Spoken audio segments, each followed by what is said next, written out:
Good day mga kakwento, isang panibagong kwentuhan na naman ng ating andog. Mga nakakabilib na nagawa ng mga aso sa pagprotekta man o pagliligtas ng mga buhay ng tao. Sana magustuhan nyo ang 6 na minutong ito. Tara na't ating simulan.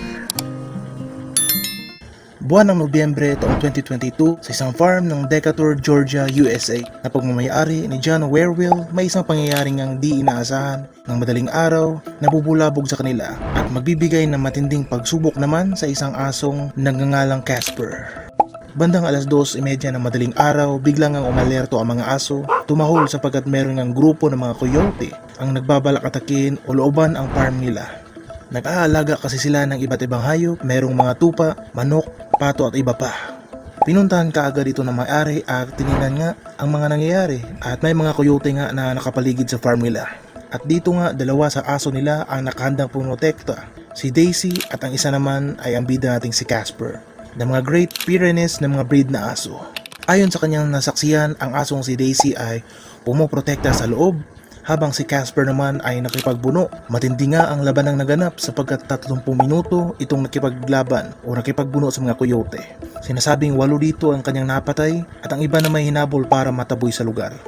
Pero hindi ganun kadali ang pangyayaring naganap sapagkat si Casper nga ay nagtamo ng maraming sugat at ang ibang sugat ay malulubha. Nalaman na lang ito na may-ari nung bumalik na ito sa kanilang farm at bahay. Bigla kasi siyang nawala sa farm pagkatapos ng pangyayaring iyon. 2 araw na nawala at ang pamilya ay lubhang nag-aalala sa alaga. Dumiretso kasi ito sa kakauyan at sa tingin ko'y patuloy nitong hinabol ang mga coyotes. Naisip na rin nilang baka pumanaw na ito dahil sa nangyaring pakikipagbuno kasi nga di ito bumalik kaagad at baka sa malawak na kakahuyan na ito na mahinga. Nagpost rin sila sa social media sakaling makita ang aso nilang may sugat o may mga sugat at ipagibigay alam kaagad sa kanila. Ang pagbabalik ni Casper, 2 araw nga pagkatapos ng nangyari ay bumalik na nga ang aso. Sugatan ito at ang ibang sugat gaya ng sabi natin ay malulubha. Pero gaya ng isang tapat na alaga sa kanyang amo ay maamo pa rin itong umuwi at makikita ang katapatan sa alaga. Dinala ito sa veterinarian clinic at pati ang doktor na tumingin dito ay nagalumihan ng kaibigan sapagkat ang mga natamo nga nitong mga sugat ay posible niyang ikapanaw ng tuluyan. Pero buti na lamang ay naagapan. Tingnan ninyo ito, isa sa peklat na natamo niya. At hindi na rin natin babanggitin o papanganlan ang ibang mga sugat na natamo niya sapagkat kahit ako man ay nakaramdam ng matinding pagkaawa sa asong ito. Sa kabila ng lahat ng ito ay nangibabaw pa rin ng happy ending. Diretso nga hanggang sa makarecover si Casper, nagbalik ang dating sigla ng aso. Makikita man natin ang mga peklat sa kanyang katawan ay isa ang tanging maaalala natin. Ang pagiging bayani nito sa pagtatanggol, pagiging tapat, kahit buhay man ang maging kapalit. Nag-viral si Casper sa social media, hinangaan ng maraming tao sa buong mundo sa kanyang pagtatanggol na nagawa. Isa sa problema ng mundo ay ang walang tigil na paghasik ng lagim ng mga terorista. At sa mundo ng kasundaluhan nga ay di mo aakalaing may malaking papel na ginampanan ang isang aso. Ang kwento ng asong si Kuno at ang kanyang nagawa o tulong sa mga sundalo para mapagtagumpayan ang isang misyon kontra nga sa terorismo. Buwan ng Mayo taong 2019, bansang Afghanistan, isang misyon kung saan i-raid at pupuksain ang isang lugar na pinamumugaran ng mga terorista. May mga sundalo ng US, UK at Afghanistan ang nagtulungan para sa misyong ito. Sa naturalesa, kadalasang gabi ginagawa ang mga raid.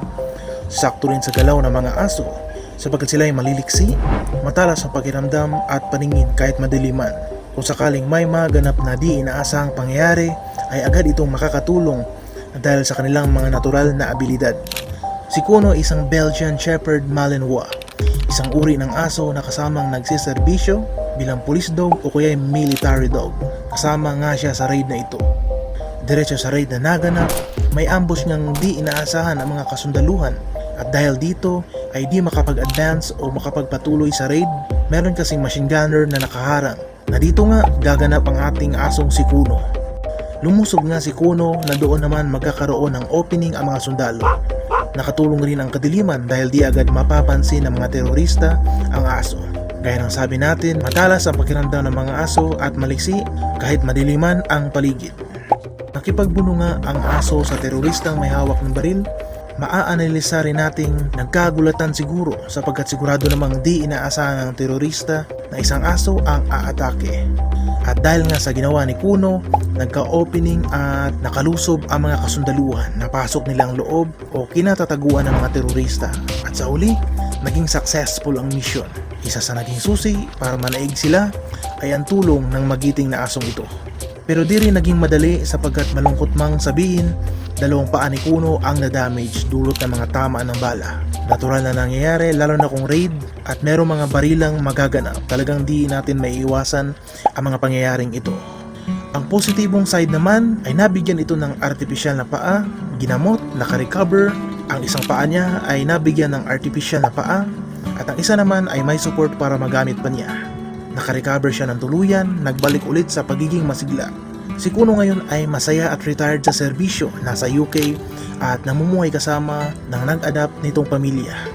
Binigyan din siya ng parangal, na gaya rin ng nauna nating nakwento, ang asong si Casper, kapwa sila binigyan ng nararapat na parangal sa kanilang mga nakakamanghang nagawa. Dalawa lang sila sa mga nakakabilib at nakakaantig pusong mga kwento ng mga bayaning aso. Pa-comment na lang kaibigan kung alin sa dalawa ang nagustuhan nyo. Putulin muna natin ang kwentuhan. Hanggang sa muli, ikwento ko dyan.